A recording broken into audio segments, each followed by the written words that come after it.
Kali ada banyak kekhawatiran di masa depan. Barangkali kita bisa memprediksikan itu dari kenyataan masa lampau. Tapi bahwa Tuhan yang berfirman dan menjanjikan penyertaan itu bagi kita, Dia adalah Tuhan yang akan terus bersama kita. Kita tak mungkin melangkah menapaki hari-hari hidup tanpa Tuhan. Ya, artinya apapun prediksi dunia, apapun prediksi banyak orang tentang tahun yang akan berjalan ini masih Januari ya Ibu ya, masih ada 11 bulan lagi yang harus kita jalani. Tapi berkaitan dengan tahun 2011 yang sudah lewat ya, mungkin ada yang perlu kita refleksikan, menjadi semangat yang baru untuk menjalani tahun yang baru. Bagaimana kita merefleksikan tahun yang sudah kita lewati untuk melangkah menuju tahun yang baru. Yang jelas bahwa kalau kita jujur menilai, ada banyak berkat, sukacita dan kegembiraan yang kita alami di tahun 2011. Tapi juga tentu ada banyak hal yang tidak sesuai dengan apa yang kita inginkan. Tetapi bahwa ketika ada tantangan-tantangan, ada pergumulan-pergumulan, maka adalah suatu hal yang bijaksana ketika kita tidak menuduh siapapun atau apapun sebagai penyebab daripada kegagalan kita di masa lampau. Tapi justru menurut saya ialah baguslah kalau kegagalan pengalaman pahit yang teralami di tahun 2011 dan kita berupaya untuk merefleksikan kebaikan Tuhan, itu akan kita jadikan bahan introspeksi diri.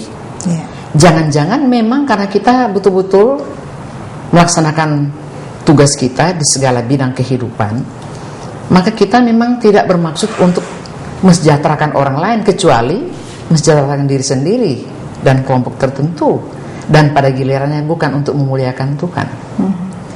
Jadi bagi saya bahwa kegagalan ataupun tantangan-tantangan yang pernah dialami harus kita lihat dari sisi positif, untuk kemudian kita boleh merubahnya di tahun yang akan datang, tahun 2012, supaya sungguh-sungguh kita menjadi berkat dan kita mengalami kegembiraan dan sukacita di tahun pemberian Allah ini.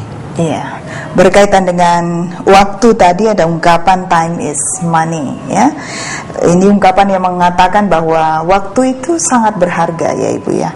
Dan bagaimana cara kita menjalani dan menyikapi hidup dan waktu yang kita jalani ini supaya juga punya kualitas, karena seringkali orang menganggap bahwa time is money, karena itu waktu ini tidak bisa dibuang percuma, kejar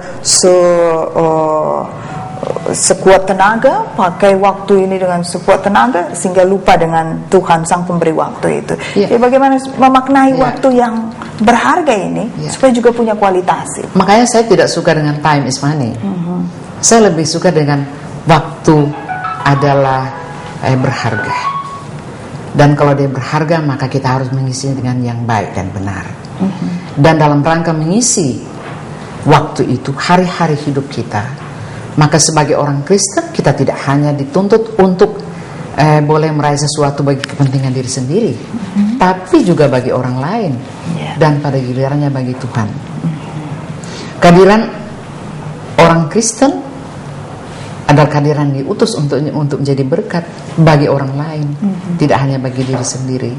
Jadi kalau kita bicara time is money, seakan-akan bahwa waktu itu adalah hanya untuk mengumpul uang bagi diri sendiri.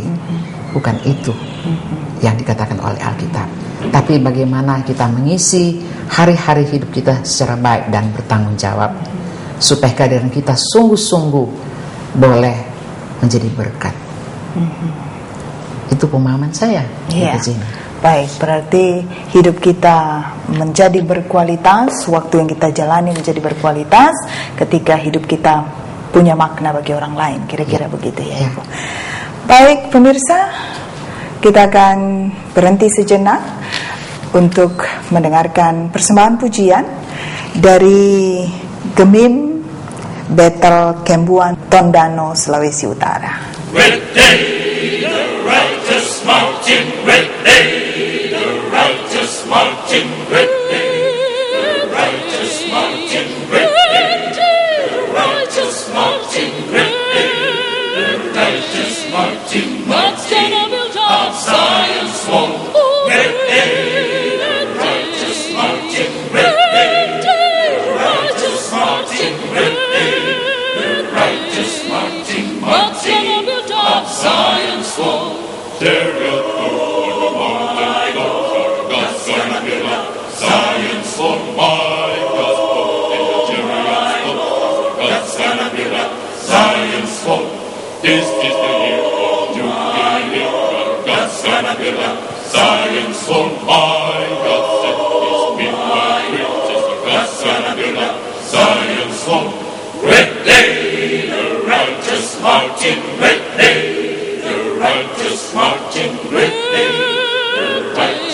marching great day, the righteous marching great day, the righteous marching on Zion's wall.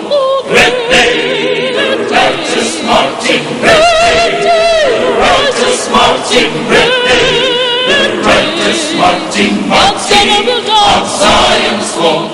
Great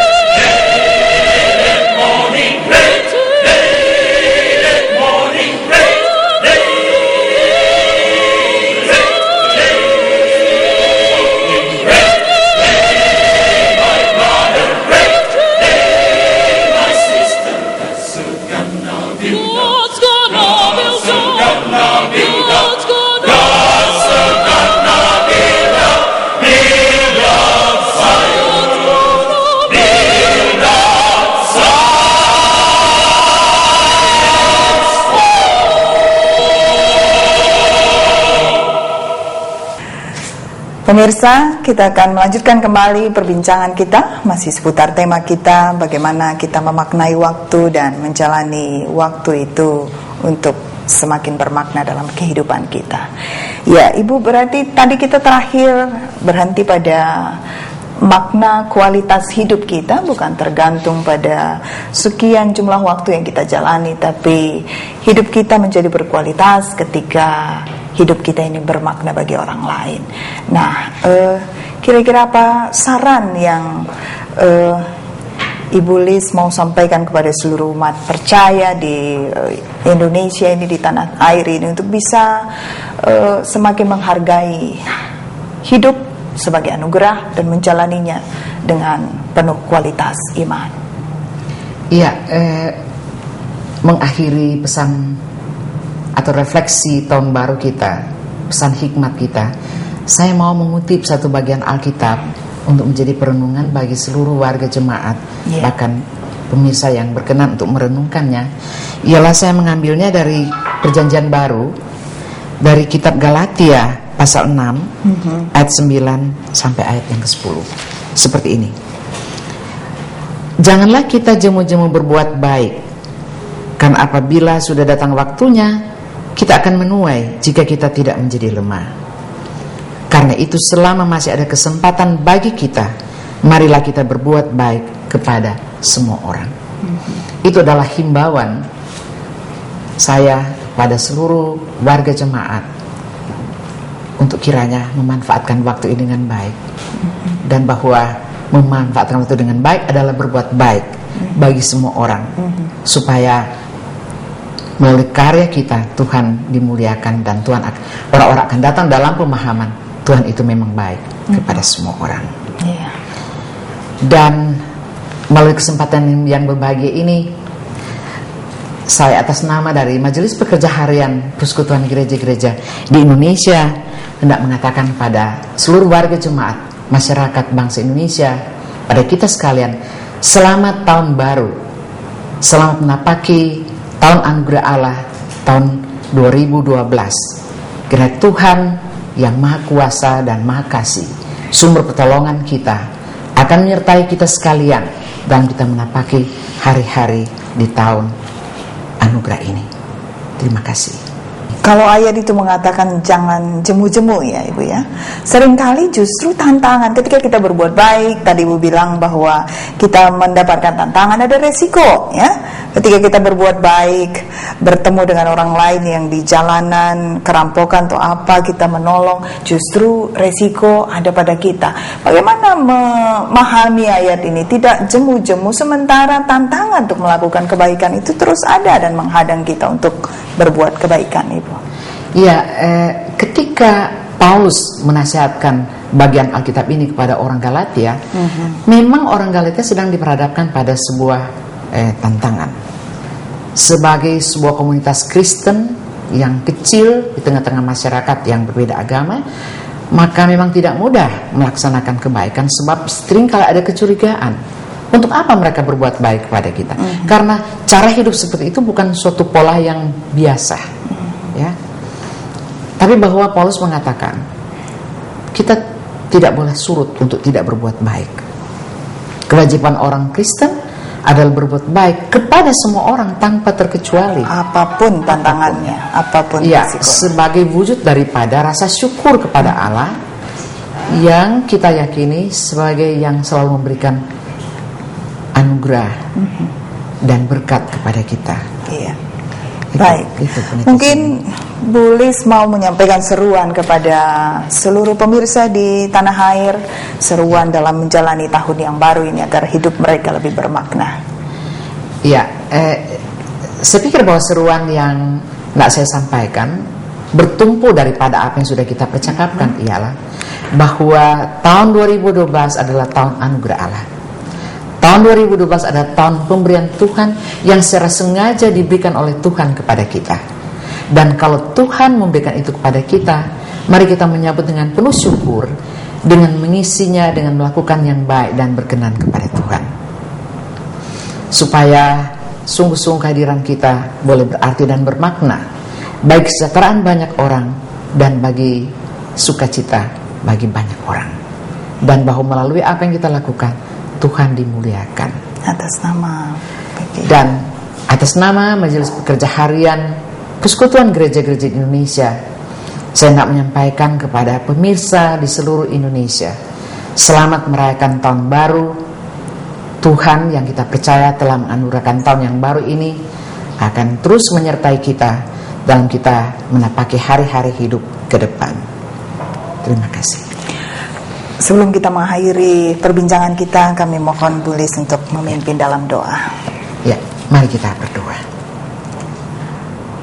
Ya Tuhan yang kami percaya dalam Yesus Kristus, kami sungguh-sungguh bersyukur dan bersuka cita karena Tuhan berkenan membawa kami memasuki tahun 2012. Dan kami percaya bahwa tahun 2012 ini adalah tahun anugerah dan pemberian Tuhan bagi kami. Kiranya Tuhan menolong kami untuk memaknai tahun anugerah ini dengan melakukan yang benar dan baik. Karena kami percaya untuk itulah Engkau memberikan karunia tahun baru bagi kami. Dan kiranya kuasa Roh-Mu yang kudus akan menolong kami supaya sungguh-sungguh kami mampu merefleksikan kebaikan Tuhan bagi dunia dan bagi sesama. Karena kami percaya juga Engkau menghadirkan kami untuk menjadi berkat bagi dunia ini. Tuhan, dengarlah doa dan permohonan kami.